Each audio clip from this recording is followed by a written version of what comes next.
Buenas noches, viajero de los sueños. Acércate, que esta historia no es como las demás. Esta noche no contaré cuentos de hadas, sino verdades dormidas entre las sábanas del pasado. ¿Por qué? ¿Qué se esconde realmente tras la imagen romántica de un castillo medieval y una doncella desposada? ¿Y por qué, entre el incienso y los suspiros, tantas mujeres temían su noche de bodas más que cualquier guerra o peste? Si te intriga, si alguna vez te preguntaste qué hay detrás del velo de lo que la historia no se atreve a susurrar, quédate. Te invito a que te acurruques, des like a este video si ya te atrapó el misterio, y te suscribas si quieres más historias que despiertan justo antes de que el sueño te arrastre. Porque esta no es solo una historia para dormir, es una historia para recordar. Empecemos. La Edad Media, esa época envuelta en misticismo y sombra, no era ni de lejos tan caballeresca como nos la pintan los cuentos. Los castillos podían parecer mágicos desde lejos, pero por dentro, sus muros guardaban más secretos que vitrales. Y dentro de esos secretos había uno que rara vez se decía en voz alta: el miedo de las mujeres a su noche de bodas. No hablamos de nervios típicos, ni del rubor de una doncella. Hablamos de terror, de silencios que gritaban desde los ojos, de madres que no decían nada, pero apretaban las manos de sus hijas con una fuerza casi desesperada la tarde del banquete nupcial. Imaginas a una joven de 13, 14 o 15 años, criada más para obedecer que para entender, sentada frente a una copa de vino que apenas ha ni probado. Su vestido, muchas veces cosido con hilos de esperanza y miedo, apenas logra cubrir la fragilidad de quien no sabe qué la espera esa noche. Porque en aquellos tiempos la mujer no era protagonista de su historia, sino parte de un tratado, una alianza entre familias, una garantía de descendencia. Y la noche de bodas no era un acto de amor, sino un rito de poder. No todas sufrían lo mismo, claro. Algunas se casaban con hombres jóvenes, incluso con cariño de por medio. Pero muchas, muchísimas, eran entregadas a hombres mucho mayores, con los que apenas habían cruzado palabras. Hombres acostumbrados a mandar, a tener lo que deseaban, sin necesidad de pedirlo. Y entonces venía el ritual, la cama decorada, las sirvientas que retiraban la ropa, el vino para calmar los nervios o para adormecer la voluntad. A veces incluso testigos del acto, familiares que verificaban que el himen se rompiera, que la sangre manchara las sábanas como prueba de honor. ¿Puedes imaginarlo? Dormir esa noche no era una opción, porque el sueño no llega cuando el alma tiembla. Pero aquí no termina la historia, porque entre todas esas mujeres hubo algunas que encontraron maneras de resistir, de desafiar lo esperado. Y es ahí donde nuestra historia se vuelve aún más interesante. Y entonces, en medio del silencio forzado de esas habitaciones frías, hubo miradas que hablaban sin voz, pensamientos que ardían más que las velas encendidas para iluminar el lecho. No todas las mujeres se rendían al papel que la sociedad medieval les imponía. Algunas, en secreto, se preparaban, no para complacer, sino para sobrevivir. En la penumbra de sus aposentos, antes de que se cerraran las puertas del dormitorio nupcial, muchas de ellas recordaban las advertencias de otras mujeres, tías, nodrizas, criadas o incluso sus propias madres. Frases veladas, palabras dichas con doble sentido, consejos escondidos en los bordes de una oración como si fueran hechizos antiguos. No cierres los ojos. Si te duele, no grites. Muerde la lengua pero no el alma. Había un legado de dolor que se pasaba como un susurro entre generaciones, pero también, escondido muy hondo, un hilo de astucia femenina que tejía estrategias de defensa. No hablaremos aquí de rebeliones abiertas, porque el fuego visible era rápidamente sofocado por los guardianes del orden, del honor y del apellido. Pero sí existía un fuego discreto, uno que ardía en lo secreto. Por ejemplo, algunas jóvenes fingían enfermedades para evitar la consumación del matrimonio. Fiebres inventadas, desmayos oportunos, sangrados falsos. En los conventos, estas artes se enseñaban entre las monjas más viejas a las niñas que se educaban allí antes del casamiento. Una pequeña escuela de sabiduría encubierta. No era magia, era estrategia. Era desesperación vuelta ingenio. Otras, más atrevidas aún, recurrían a pociones o plantas adormecedoras, mezcladas con vino, para embotar los sentidos del esposo. Mandrágora, beleño, raíz de valeriana. Nombres que parecían salidos de un cuento de brujas, pero que eran armas silenciosas en manos de quienes no tenían otra defensa. Y también estaban aquellas que, pese al miedo, Intentaban encontrar en su esposo algún atisbo de humanidad. Algunas escribían cartas, aunque no supieran escribir, dictándolas a alguna criada leal, implorando comprensión, tiempo, incluso ternura. A veces funcionaba, a veces no, porque entre todos estos relatos, que suenan como historias oscuras para no dormir, hay que recordar que el miedo a la noche de bodas no era solo físico, era psicológico, social e espiritual. Una mujer no temía solo al dolor, temía dejar de ser dueña de sí misma. La virginidad no era un símbolo de pureza para ella, sino una moneda, algo que se le quitaba y con lo que se negociaban tierras, alianzas y castillos. Y lo más cruel de todo es que si no sangraba, si no probaba su virtud, podía ser repudiada, encerrada, acusada de engaño o de brujería. Sí, brujería. Porque en un mundo donde la ciencia apenas susurraba y el dogma gritaba, un himen elástico o una anatomía atípica podía ser razón suficiente para condenar a una mujer al desprecio o a la hoguera. Sin embargo, hay historias, pocas pero potentes, donde el amor surgía contra todo pronóstico, donde el esposo, lejos de actuar como dueño, se mostraba paciente, curioso, incluso inseguro. Y esas historias contadas a escondidas por las ancianas al calor del fuego eran como cuentos de hadas al revés, no para endulzar la infancia, sino para sobrevivir a la adultez. Una de esas historias fue la de Isolda de Brabante, casada a los 15 con un conde cincuentón que ya había enviudado 3 veces. Las habladurías decían que sus esposas morían de tristeza, pero Isolda, que había crecido escuchando historias de mujeres sabias, no lloró la noche de bodas.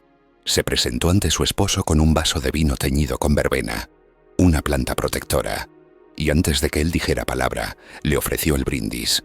«Mi señor, si me tomáis esta noche, no tendré palabras para vos mañana, pero si me dejáis dormir, os cantaré al alba una historia que nadie más conoce». El conde, intrigado por la audacia, accedió, y al amanecer, Isolda le cantó un viejo relato celta sobre un rey que aprendió a mamar después de aprender a escuchar. Cuentan que tras esa noche, el conde jamás volvió a tocarla sin que ella le cantara primero. No todas tuvieron esa suerte, pero incluso las que no escaparon al destino escrito por otros, dejaron huellas. Cartas, confesiones, oraciones susurradas a santos mudos. Porque incluso en los siglos más oscuros, la dignidad femenina encontró formas de resistir, invisibles, pero invencibles, y mientras el mundo afuera giraba y los ejércitos cabalgaban por tierras lejanas, dentro de las cámaras nupciales se libraba otra batalla, silenciosa, íntima, oculta bajo las sábanas, una batalla que nadie veía, pero que definía vidas enteras. Es aquí donde el relato toma un giro aún más profundo, porque hay algo que pocos recuerdan. La Iglesia jugó un papel mucho más complejo de lo que solemos imaginar. Y sí, la Iglesia, esa institución omnipresente que cruzaba los cielos con campanas y las almas con culpa, también tenía su papel, a veces paradójico, a veces brutal, en esta historia de mujeres y bodas temidas. Verás, en la Edad Media, el matrimonio no era simplemente un acto romántico, ni siquiera exclusivamente civil. Era un sacramento, uno sagrado, y como tal, estaba cargado de normas, dogmas y expectativas morales.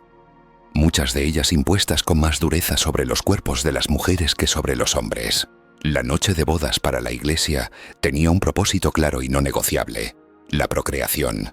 Era el cumplimiento físico de la promesa matrimonial, una consumación sin la cual el matrimonio no era válido a los ojos de Dios. Sí, leíste bien. Sin sexo, no había matrimonio. Y si el sexo no era muy adecuado, si no se cumplía el deber conyugal, si la mujer se resistía, podía anularse todo el vínculo. En teoría, la Iglesia predicaba que ambos cónyuges debían entregarse el uno al otro con amor y consentimiento. Pero en la práctica esas palabras flotaban como incienso en catedrales vacías, mientras en las casas de piedra se imponía otra realidad. El cuerpo de la mujer no era suyo, era del esposo, y era de Dios. Y decir que no, resistirse, no solo era visto como desobediencia, sino como pecado. Algunas mujeres lo sabían y trataban de protegerse invocando santos, como Santa Dymphna o Santa Ágata, mártires de la pureza.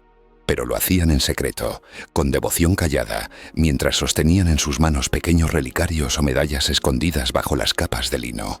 Curiosamente, hubo también ciertos confesores que se atrevían a escuchar con atención, monjes que sabían leer más allá de las palabras, que detectaban el temblor en la voz de una joven cuando decía «cumplí mi deber» o «mi esposo fue piadoso esta vez». A veces desde esos rincones invisibles del clero se ofrecían consejos, nunca directos porque hacerlo era peligroso, para aliviar la carga. «Reza a San Valentín, no por el amor, sino por el tiempo», decían. «Oh, si sufres recuerda que María también fue mujer, y también cayó». Pero lo más cruel de todo era la contradicción, porque la Iglesia también condenaba el exceso de deseo. Un esposo que buscaba placer era visto con sospecha, pero si no consumaba el acto con firmeza, era débil y podía ser avergonzado públicamente. La mujer, por su parte, debía entregarse sin mostrar deseo. Gritar de dolor era prueba de pureza. Gozar era sospechoso. ¿Te das cuenta del callejón sin salida?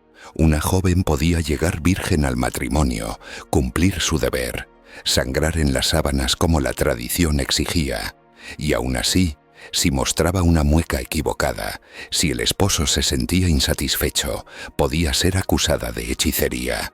Bastaba una palabra mal dicha, una mirada sostenida demasiado tiempo, un perfume inusual, y si se sospechaba de brujería, la noche de boda se convertía no solo en una condena física, sino en el inicio de un calvario espiritual. En muchos pueblos se consultaba al sacerdote si la esposa era legítima. Algunos, influenciados por los rumores o por la presión de familias poderosas, declaraban inválido el matrimonio. En ese momento, la mujer podía ser devuelta como una mercancía defectuosa. Y si venía acompañada de acusaciones, infidelidad, impureza, hechicería, era arrastrada a un juicio público. Una farsa, en la mayoría de los casos, porque no era justicia lo que se buscaba, era control. Y aquí entra en escena un personaje que rara vez protagoniza estas historias: la comadrona. Esas mujeres sabias que conocían los cuerpos como los clérigos conocían las escrituras. Las parteras, herederas de antiguos saberes, eran temidas y respetadas. Sabían cuándo una joven había sido violentada. Sabían cuándo la sangre no era signo de virtud, sino de herida. Y algunas, las más valientes, testificaban en secreto, protegían, curaban.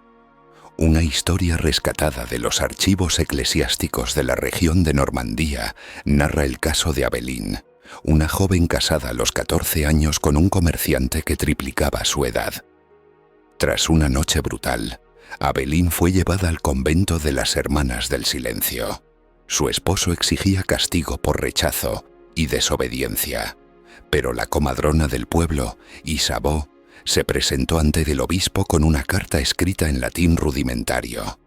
Esta niña no ha desobedecido al esposo, ha sobrevivido al verdugo. El caso quedó registrado como no resuelto, pero Abelín nunca volvió a ser forzada al lecho nupcial. Estas eran las resistencias que no se cuentan, no las grandes revueltas, sino los pequeños gestos de humanidad dentro de un sistema que convertía la noche más íntima en un campo de batalla. Y a pesar de todo esto, las mujeres no se rendían. Seguían contando historias al oído de sus hijas, dejando símbolos tallados en los marcos de las camas, escondiendo amuletos bajo los colchones, transmitiendo saberes entre bordados y canciones de cuna. Porque si el cuerpo les era arrebatado, el alma todavía era suya. Y así poco a poco, generación tras generación, se fueron sembrando las semillas de lo que hoy llamamos libertad. Pero todavía queda una parte oscura de esta historia, porque lo más temido de la noche de bodas no era siempre el primer encuentro, sino lo que venía después. Y es que por más que aquella primera noche estuviera envuelta en tensión, temor o silencios incómodos, el verdadero peso no se alzaba al amanecer. Number comenzaba justo después, cuando el sol ya había cruzado la ventana por segunda vez, y la realidad se instalaba, como el frío en las piedras húmedas de un castillo, ese lecho, ese esposo, esa entrega. No era solo una noche, era para toda la vida, Para muchas mujeres medievales, lo más temido no era únicamente el dolor del inicio, sino la repetición de ese acto que ellas no habían elegido. Una repetición constante, ritual, impuesta como deber sagrado, sin espacio para el deseo propio ni la reflexión íntima. El cuerpo femenino no descansaba. Era requerido, exigido, ocupado. Y no solo de noche. Algunos esposos, especialmente los nobles o religiosos fanáticos, aplicaban lo que se conocía como el deber de cama. Una práctica sostenida por la doctrina canónica que afirmaba que, así como el hombre tenía el derecho al cuerpo de su esposa, ella tenía la obligación moral de entregárselo cuando él lo solicitara. No importaban las estaciones, no importaba si estaba enferma, no importaba si temblaba o lloraba. Esto no era lo que predicaban los místicos iluminados, los que hablaban del amor divino y del alma como jardín sagrado. Esto era lo que practicaba la nobleza rural, los señores feudales, incluso muchos campesinos, porque el cuerpo femenino era campo fértil y tenía que dar fruto. Ese fruto era el hijo varón. Todo giraba en torno a Iso. Las noches siguientes a la boda eran vigiladas con más atención que la misma ceremonia. Las criadas escuchaban tras las puertas. Las suegras preguntaban si el deber se había cumplido. Las ancianas se encargaban de preparar tés que abrieran el cuerpo o que ayudaran al alma a obedecer. Todo estaba dispuesto para una cosa, que naciera un heredero. Y si pasaban los meses y no llegaba el embarazo, ¡ay! Entonces la presión no solo era un susurro, era grito, era culpa, era castigo. Se decía que una mujer infértil estaba maldita o que llevaba pecados ocultos. Algunas eran obligadas a dormir con otros hombres de confianza de la familia, con el silencio cómplice de todos, para probar si la semilla o el terreno era el problema. Otras eran encerradas, y algunas, las menos afortunadas, eran reemplazadas. Lo más siniestro es que muchas mujeres sabían esto antes de casarse. Sabían que su vida no les pertenecía, que su lecho no era un santuario, sino una celda. Y aún así, no todas se rindieron. Las más sabias, siempre estaban esas, encontraban maneras de negociar, de usar la dulzura como escudo, la obediencia como disfraz, la aparente sumisión como forma de obtener treguas. Porque no se trataba solo de resistir el acto físico, se trataba de preservar algo dentro, un núcleo de dignidad, de conciencia, de voluntad, para no volverse sombra. Y en los castillos, en las aldeas, incluso en los conventos, se compartían pequeñas estrategias. Algunas se dormían antes de ser tocadas. Otras fingían estar indispuestas con tanta frecuencia que el marido comenzaba a buscar consuelo fuera. Otras, las más valientes, hablaban con franqueza y lograban lo impensable: ser escuchadas. Hubo mujeres que cambiaron el destino de sus matrimonios simplemente porque se atrevieron a mirar a los ojos de su esposo y decir: no soy de piedra, no soy tu tierra, no soy tuya sin mí. Una frase así podía costar mucho, pero también podía sembrar respeto. Uno de los relatos más fascinantes, poco conocido pero recogido en manuscritos del siglo XIV en la región de Toscana, es el de Constanza di Luca, hija menor de un vinatero que fue casada con un caballero cruzado a su regreso de Tierra Santa. La noche de bodas fue como tantas otras, fría, ceremonial, silenciosa. Pero la segunda noche, Constanza se presentó ante su esposo vestida no con su camisón blanco, sino con una túnica sencilla de lana, sin adornos, sin peinetas ni collares, y le dijo: anoche fui tuya por deber, esta noche quiero ser tu espejo. Si te ves en mí y no tiembla tu alma, entonces tócame. Si ves tu sombra, espera. El caballero, entrenado en 1000 batallas, se sentó frente a ella sin decir palabra, y no la tocó, ni esa noche, ni la siguiente.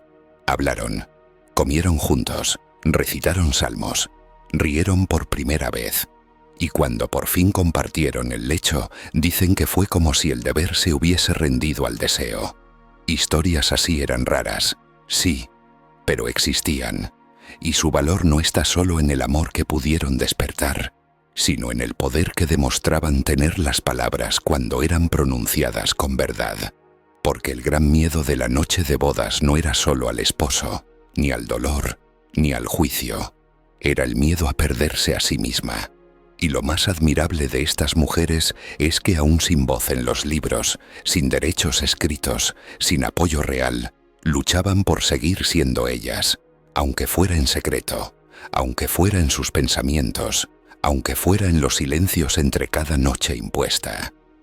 Y entre esas noches, muchas descubrieron otra verdad más dura todavía, que el miedo no acababa con la luna de miel.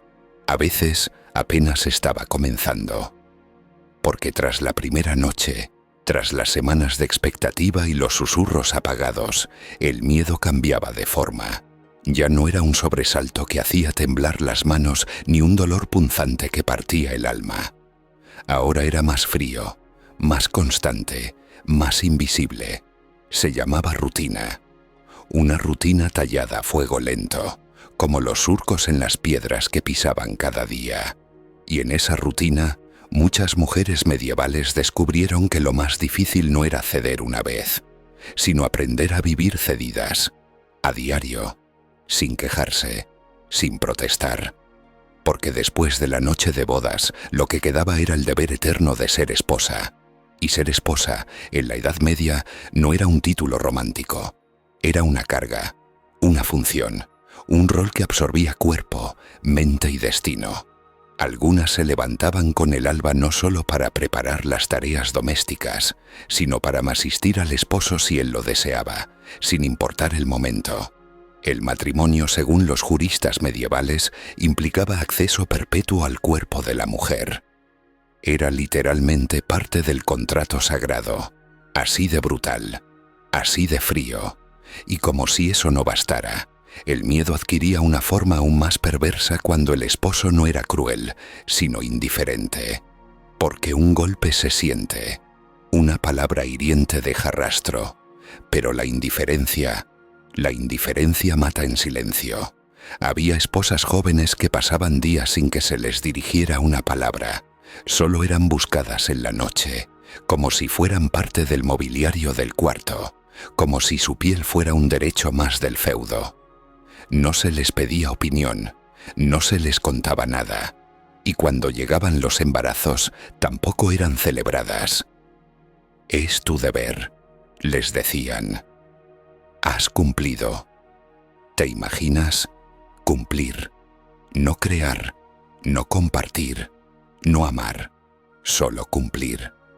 Y ahí nacía otro tipo de terror, uno más profundo, el miedo de traer hijos al mundo sin saber si ellos también estarían condenados al mismo destino. Muchas madres medievales miraban a sus hijas pequeñas con una tristeza que no se atrevía a decir su nombre. Las veían crecer y mientras trenzaban su cabello, pensaban en la noche futura que ellas también deberían enfrentar. ¿Cómo evitarlo?, se preguntaban en secreto. ¿Cómo enseñarles a no romperse?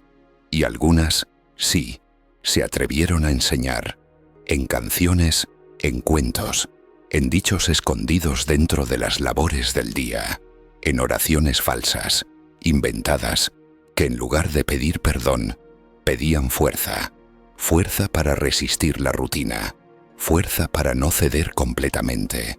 Hubo una mujer llamada Mairead en una aldea escocesa del siglo XIII que contaba a sus hijas una historia cada noche. Una historia inventada, donde una reina dormía con una daga bajo la almohada y solo amaba al hombre que podía mirarla a los ojos mientras ella la sostenía en la mano. Las niñas reían, creían que era una historia de miedo, pero años después una de ellas lo entendió todo, porque aquella daga no era real, era la metáfora del poder interior, de la decisión, del derecho a decir no, aunque fuera solo por dentro. Y es que el gran acto de resistencia de muchas mujeres no fue alzar la voz ni escapar, fue guardar algo de sí mismas intacto, un pensamiento libre, un deseo no contado, un recuerdo que nadie podía tocar. ese pequeño espacio dentro de la mente donde aún eran ellas mismas. Algunas lo hacían escribiendo en secreto, aunque fueran solo palabras mal copiadas en latín eclesiástico sobre pedazos de pergamino escondidos entre las ropas. Otras tejían símbolos en sus bordados, serpientes que representaban conocimiento, flores que hablaban de renacimiento, lunas que insinuaban ciclos propios. Otras simplemente se sentaban frente al fuego cada noche, y mientras los demás dormían, repetían una palabra para sí mismas, una sola: soy.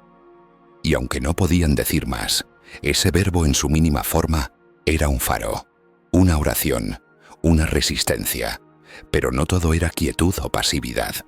En algunos monasterios, especialmente aquellos que funcionaban como centros de formación para niñas nobles, se gestaban formas sutiles de revolución. Las monjas más sabias enseñaban a las jóvenes a leer un acto radical y a comprender los textos sagrados con ojos críticos.